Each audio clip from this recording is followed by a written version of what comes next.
नमस्ते दोस्तों, GS classes में आपका स्वागत है। आज के क्लास में हम लोग बिहार नियोजित शिक्षक सक्षमता परीक्षा के लिए क्लास 6 से भूगोल विषय से अध्याय 8 हमारा राज्य बिहार के ऑब्जेक्टिव क्वेश्चन को देखेंगे। इस चैप्टर से बनने वाले सभी ऑब्जेक्टिव प्रश्नों को शामिल किया गया है जो सक्षमता परीक्षा के साथ साथ अन्य परीक्षाओं के लिए भी उपयोगी है। तो देखते हैं महत्वपूर्ण ऑब्जेक्टिव प्रश्न को। पहला क्वेश्चन है, बिहार की चौहद्दी है। ए में है उत्तर में नेपाल, दक्षिण में उत्तर प्रदेश एवं ओडिशा, पूर्व में झारखंड तथा पश्चिम में मध्य प्रदेश। विकल्प बी में है उत्तर प्रदेश, उत्तर में नेपाल, दक्षिण में झारखंड, पूर्व में पश्चिम बंगाल तथा पश्चिम में मध्य प्रदेश।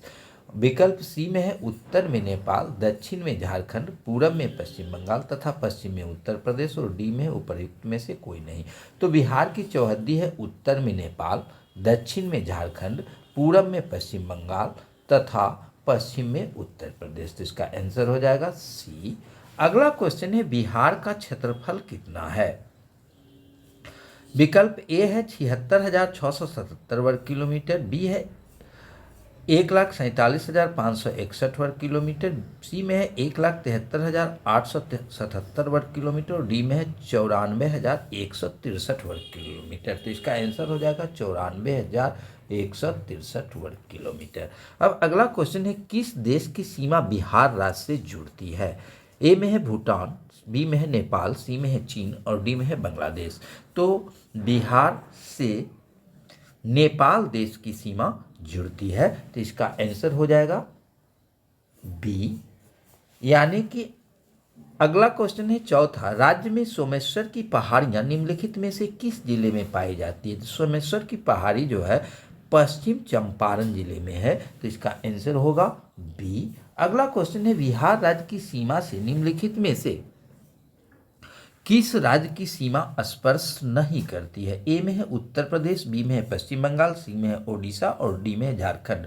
तो ओडिशा की सीमा जो है सो बिहार राज्य से स्पर्श नहीं करती है, यानी कि 3 राज्य जो है उत्तर प्रदेश, पश्चिम बंगाल और झारखंड बिहार की सीमा को स्पर्श करती है। तो ये भी क्वेश्चन पूछता है कि बिहार राज्य को कितने राज्यों की सीमा स्पर्श करती है। तो 3 राज्यों की सीमा स्पर्श करती है, उत्तर प्रदेश, पश्चिम बंगाल और झारखंड। अगला क्वेश्चन है, रबी फसलों के लिए मशहूर ताल क्षेत्र अवस्थित है। ए में है तराई क्षेत्र में, बी है पटना से पूरब, सी है पटना से पश्चिम और डी है शाहाबाद में। तो रबी फसल के लिए मशहूर ताल क्षेत्र जो है सो पटना से पूरब का क्षेत्र है। यह पटना से मोकामा का नीची भूमि है जहां पर वर्षा के दिनों में पानी जमा हो जाता है। अगला क्वेश्चन है, सोमेश्वर पहाड़ियां हैं। तो सोमेश्वर पहाड़ियां तराई क्षेत्र में है, तो इसका 7 का आंसर हो जाएगा ए।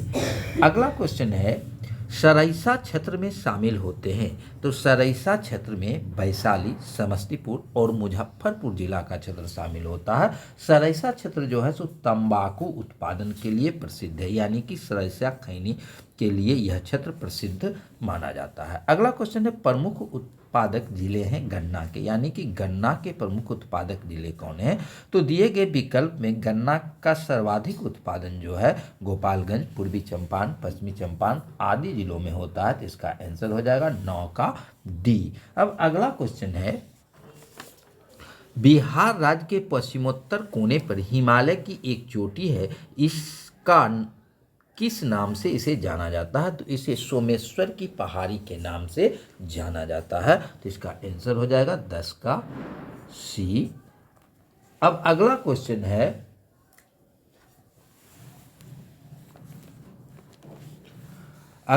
है, बिहार की सर्वोच्च श्रृंग चोटी किस श्रेणी की ऊंचाई है। ए में है 870 मीटर, बी में है 874 मीटर, सी में है 890 मीटर और डी में है 920 मीटर। तो बिहार की सर्वोच्च चोटी सोमेश्वर श्रेणी की ऊंचाई जो है सो 874 मीटर है, जिसका आंसर होगा बी।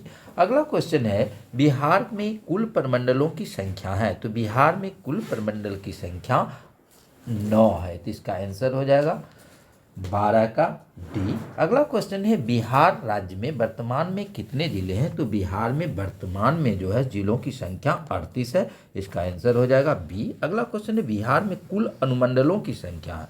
तो बिहार में अनुमंडलों की संख्या 101 है, इसका आंसर हो जाएगा ए। अगला क्वेश्चन है बिहार में कुल प्रखंडों की संख्या है? तो बिहार में कुल प्रखंड जो है सो 534 है। अब अगला क्वेश्चन है दियारा प्रदेश या भूमि के संबंध में सत्य है? ए में है बर्फीला मैदान, बी में है पठारी क्षेत्र, सी में है दलदली जमाव और डी में है बाढ़ क्षेत्र की आकृति। तो दियारा प्रदेश के अंतर्गत जो है सो बाढ़ क्षेत्र की विशेष आकृति आती है, तो इसका आंसर हो जाएगा डी। अब अगला क्वेश्चन है बिहार के पूर्व से पश्चिम तक अधिकतम लंबाई है, यानी कि पूर्व से पश्चिम इसकी लंबाई कितनी है? तो ये जो है 483 किलोमीटर है, तो इसका 17 का आंसर हो जाएगा बी। अगला क्वेश्चन अब है बिहार के उत्तर से दक्षिण, यानी कि उत्तर से दक्षिण इसकी चौड़ाई जो है कितनी है? यह 345 किलोमीटर है, तो इसका 18 का हो जाएगा सी। अब अगला क्वेश्चन 19 है बिहार भारत के किस भाग में स्थित है? तो बिहार भारत के उत्तर पूर्व भाग में स्थित है, इसका आंसर होगा बी। अगला क्वेश्चन है बिहार की सीमा से संबंधित कौन सा कथन सही है? ए में है बिहार राज्य की सीमा को स्पर्श करने वाली भारत के राज्यों की संख्या 3 है, बी में है देश के झारखंड, उत्तर प्रदेश एवं पश्चिम बंगाल राज्य बिहार राज्य की सीमा को स्पर्श करते हैं, सी में है सुमेश्वर की श्रेणी के शीर्ष भाग बिहार और नेपाल के बीच सीमा रेखा के रूप में जाना जाता है। तो ये तीनों विकल्प सही है, इसलिए इसका आंसर हो जाएगा डी उपर्युक्त सभी। अब अगला क्वेश्चन है बिहार की जलवायु है? तो बिहार की जलवायु जो है सो मानसूनी प्रकार की जलवायु है, तो इसका आंसर होगा 21 का डी। अब अगला क्वेश्चन है बिहार की जलवायु में कितने मौसम प्रचलित हैं? यहाँ मुख्य रूप से 3 मौसम है, शीत, ग्रीष्म और वर्षा, तो इसका आंसर हो जाएगा ए। अब अगला क्वेश्चन है बिहार में ग्रीष्म काल में सर्वाधिक वर्षा होती है? तो सर्वाधिक वर्षा जो है सो पूर्वी भाग में होती है और बिहार में सर्वाधिक वर्षा किशनगंज जिले में होती है, तो इसका आंसर हो जाएगा पूर्वी भाग में ए। अब अगला क्वेश्चन है ग्रीष्म ऋतु में औसत तापमान कितना रहता है? तो बिहार में ग्रीष्म ऋतु का औसत तापमान जो है सो 30 डिग्री सेंटीग्रेड के आसपास रहता है, तो इसका आंसर होगा बी। अब अगला क्वेश्चन है बिहार में मानसून का आगमन होता है? तो बिहार में मानसून जो है सो 15 जून के बाद, यानी कि 15 से 20 जून के आसपास आता है, तो इसका आंसर हो जाएगा 25 का बी। अब 26 क्वेश्चन है बिहार का अभिशाप किस नदी को कहा जाता है? तो बिहार का अभिशाप कोसी नदी को क्या कहा जाता है? कोसी नदी अपना मार्ग बदलने के लिए कुख्यात है, जिसके कारण प्रत्येक वर्ष यहाँ इस क्षेत्र में बाढ़ आती है, जिसके कारण बिहार का अभिशाप कोसी नदी को कहा जाता है। अब अगला क्वेश्चन है बिहार की किस नदी द्वारा सर्वाधिक मलबे अपनी तली पर निक्षेपित किया जाता है? तो इसका भी आंसर कोसी होगा, यानी कि कोसी नदी में सर्वाधिक मलबे उसके तली पर निक्षेपित होते हैं।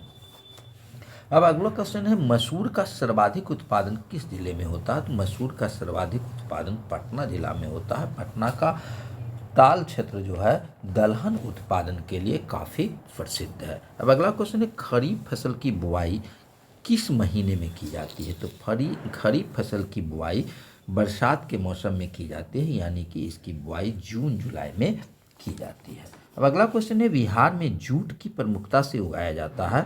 तो जूट मुख्य रूप से उत्तरी पूर्वी मैदानी क्षेत्रों में उपजाया जाता है, यानी कि जूट का जो क्षेत्र है वह पूर्णिया, कटिहार, किशनगंज, अररिया आदि में सर्वाधिक मात्रा में उपजाया जाता है, तो इसका आंसर हो जाएगा 30 का बी उत्तरी पूर्वी मैदान। अगला क्वेश्चन है बिहार में कौन कौन सी फसलें उगाई जाती है? ए में है रबी, बी में खरीफ और सी में जायद, तो ये तीनों फसलें बिहार में उगाई जाती है। अब अगला क्वेश्चन है वाल्मीकि बांध संरक्षण के लिए बिहार के किस जिले में अवस्थित है? यानी कि वाल्मीकि बाघ संरक्षण क्षेत्र बिहार के पश्चिम चंपारण जिले में है, तो इसका आंसर हो जाएगा 32 का सी, यानी कि यह बाघ संरक्षण के लिए प्रसिद्ध है। अगला क्वेश्चन है गौतम बुद्ध अभ्यारण्य कहाँ स्थित है? तो गौतम बुद्ध अभ्यारण्य गया में स्थित है। तो ये इस पाठ के महत्वपूर्ण क्वेश्चन थे। अगले दिन हम लोग जो है सो इसी क्लास का अगले अध्याय का ऑब्जेक्टिव क्वेश्चन को देखेंगे। धन्यवाद।